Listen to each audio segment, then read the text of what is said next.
Others had a feeling that all these threats did not affect him, and that, protected by his fetish, he believed himself to be invulnerable. But his wife fell on her knees at Rénine's feet and stammered: "No, no, I entreat you. It would mean going to prison, and I don't want to go. And then my son. Oh, I entreat you." Hortense, seized with compassion, took Rénine to one side. "Poor woman, let me intercede for her." "Set your mind at rest," he said. "Nothing is going to happen to her son." "But your two friends, sheer bluff." "Your application to the public prosecutor, a mere threat." "And what are you trying to do?" "To frighten them out of their wits, in the hope of making them drop a remark, a word, which will tell us what we want to know. We've tried every other means. This is the last. And it is a method which I find nearly always succeeds. Remember our adventures." "But if the word which you expect to hear is not spoken?"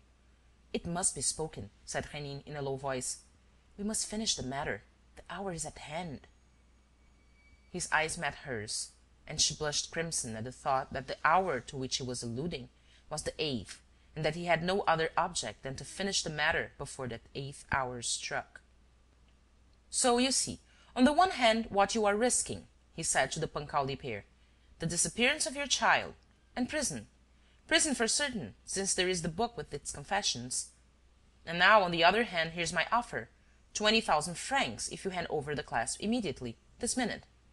Remember, it isn't worth 3 louis." No reply. Madame Pancaldi was crying. Rénine resumed, pausing between each proposal: "I'll double my offer. I'll treble it.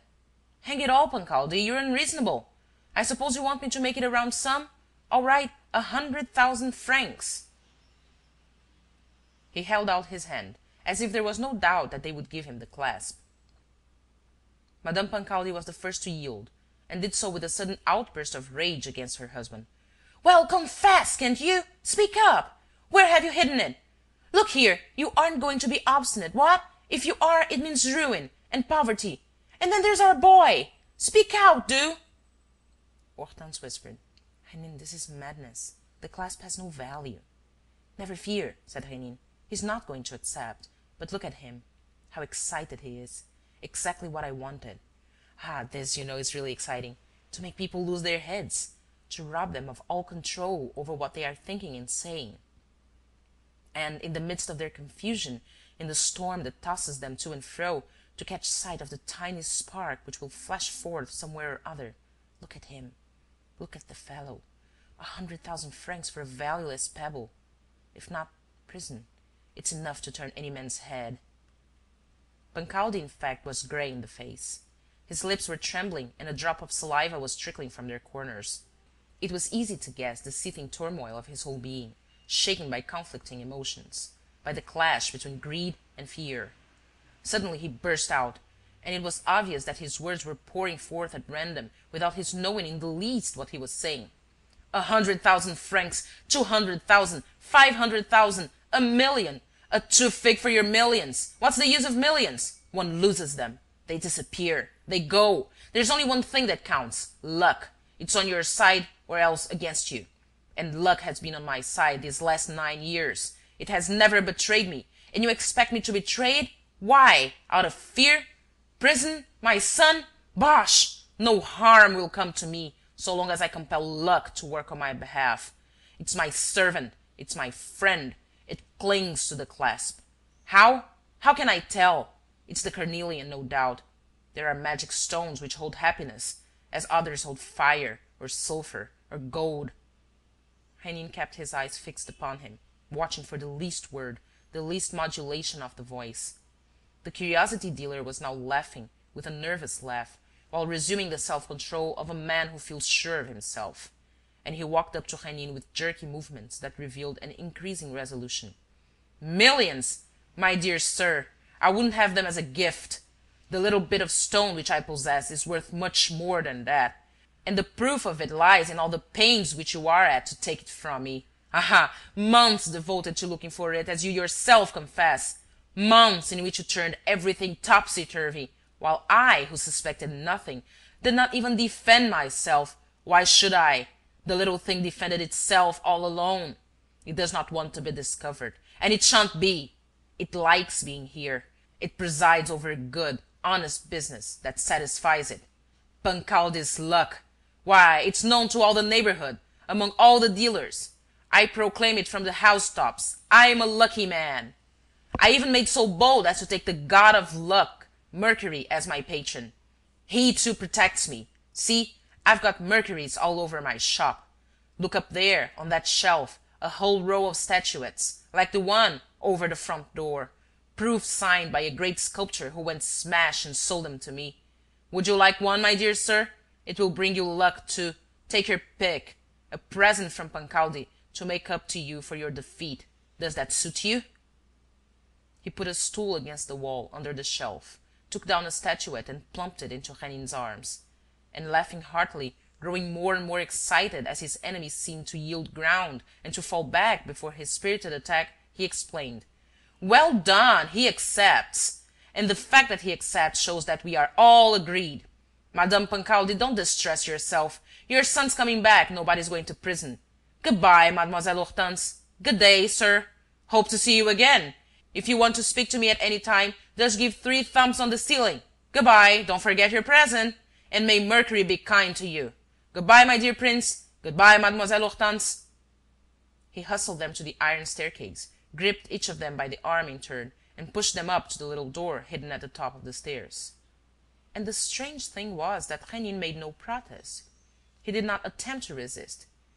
He allowed himself to be led along like a naughty child that is taken up to bed. Less than 5 minutes had elapsed between the moment when he made his offer to Pancaldi and the moment when Pancaldi turned him out of the shop with a statuette in his arms. The dining-room and drawing-room of the flat which Rénine had taken on the first floor looked out upon the street. The table in the dining-room was laid for 2. "Forgive me, won't you?" said Rénine, as he opened the door of the drawing-room for Hortense. "I thought that, whatever happened, I should most likely see you this evening, and that we might as well dine together. Don't refuse me this kindness, which will be the last favour granted in our last adventure." Hortense did not refuse him. The manner in which the battle had ended was so different from everything that she had seen hitherto that she felt disconcerted. At any rate, why should she refuse, seeing that the terms of the contract had not been fulfilled?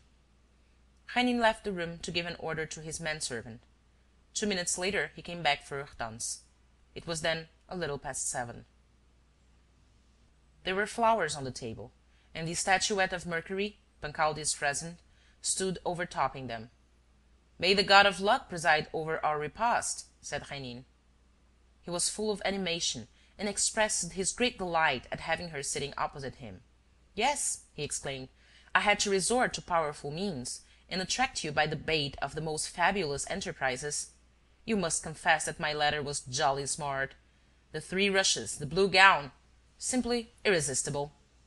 And when I had thrown in a few puzzles of my own invention, such as the 75 beads of the necklace and the old woman with the silver rosary, I knew that you were bound to succumb to temptation. Don't be angry with me. I wanted to see you, and I wanted it to be today.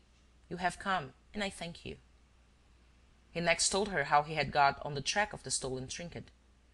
"You hoped, didn't you, in laying down that condition, that I shouldn't be able to fulfill it? You made a mistake, my dear. The test, at least at the beginning, was easy enough, because it was based upon an undoubted fact, the talismanic character attributed to the clasp. I had only to hunt about and see whether, among the people around you, among your servants, there was ever any one upon whom that character may have exercised some attraction. Now, on the list of persons which I succeeded in drawing up, I at once noticed the name of Mademoiselle Lucienne as coming from Corsica. This was my starting point. The rest was a mere concatenation of events." Hortense stared at him in amazement. How was it that he was accepting his defeat with such a careless air, and even talking in a tone of triumph, whereas really he had been soundly beaten by Pancaldi, and even made to look just a trifle ridiculous?